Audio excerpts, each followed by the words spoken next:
Awareness doesn't have to mean constant self-surveillance. I think a lot of us are taught that being self-aware means constantly watching ourselves, monitoring our reactions, trying to stay okay, trying to manage discomfort, trying to become more acceptable to ourselves or others.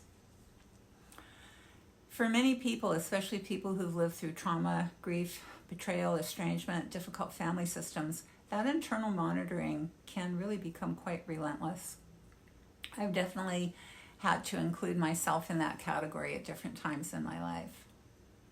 It can start to feel like there's a type of internal thought police standing over us with a clipboard, a checklist.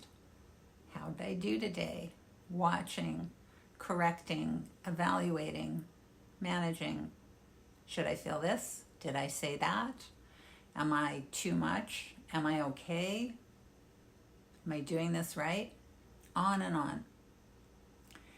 And eventually, even attempts at healing or spirituality or mindfulness can quite accidentally become another layer of self-management. So what's the core distinction that I'm trying to make? I'm not saying that you can't evaluate, optimize, grow, change, get more comfortable in your own life. What I'm saying is that this is not the essential ground we need to come from. Don't make the waveforms of the mind the foundation of who you are and where you come from. It won't work in the long term. At least it never did for me. So let's talk about awareness, conscious awareness for a minute. It isn't thinking, it is experiential. Conscious awareness isn't self-surveillance in the sense that we're thinking or figuring our way through anything. And there's nothing wrong with thinking, and there's nothing wrong with the mind. But we want to make sure that all of that mind stuff is resting on the platform, on the foundation, the dimension of conscious awareness first. Coming back to it again and again, conscious awareness is not another pressure system. It's not the thinking mind trying to manage experience. That activity is coming from the thinking mind itself. Conscious awareness is experiential.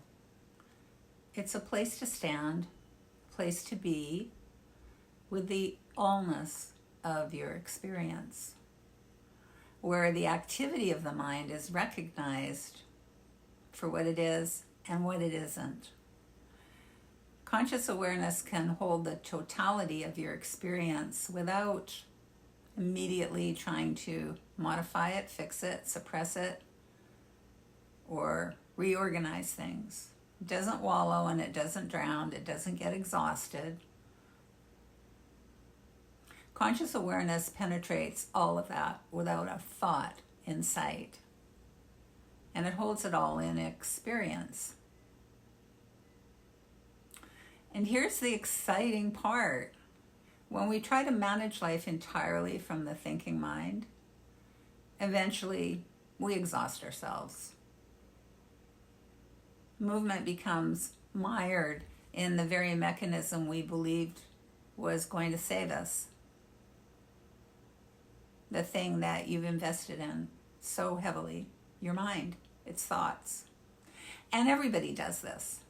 It's like trying to start a vehicle without gasoline. You can understand every mechanical aspect of your car.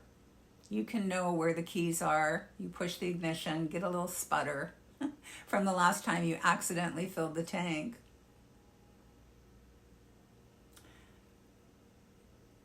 Then the car starts making itself go, thinking it's the gasoline that makes it go. Traffic's trying to move, everybody's frustrated, people are sticking their heads out of the window, shaking their fists, but nothing is really moving. And capacity gets lost, or at least it feels that way. Maybe that's not a perfect metaphor, but I think you probably understand what I'm pointing towards here. When the mind is not nourished from the experiential ground of conscious awareness, well, that experiential ground changes everything. There's more room, there's more steadiness, more capacity. I notice this in my own life. I am building an online body of work, creating videos, writing, building workshops, courses, writing a book, holding many moving parts. And along with that, there's art and music, big parts of my life also, all active and alive. And it all requires my attention. So when the pressure starts building, as it surely does, when my mind starts creating urgency, checklists, internal rushing, the feeling that everything has to happen a certain way, well, I know I need to return, not to more thinking, not to more management. No, not at that point. Need to return to conscious awareness itself as the foundation. So benefiting from conscious awareness is not about getting rid of the struggle of being human. It's not about eliminating what we experience as difficulty necessarily. It's about no longer being completely run by the endless filtration systems of the mind thinking about itself.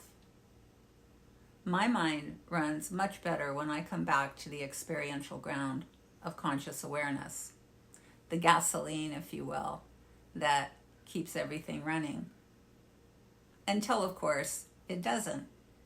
And then I wash, rinse, repeat. That is exactly how it works best in my own life. And I've lived through a few things. When I come to the experience of conscious awareness as my foundation, everything reorganizes differently. It's much better. Not because my life suddenly becomes easier, but because awareness restores capacity. And from that place, the mind actually functions better. Not as the ruler of the whole system, but as something being nourished by a deeper experiential ground. Conscious awareness isn't fragile in any sense of the word. It's right here, and it never goes away. Thanks for being here today. I'll see you soon.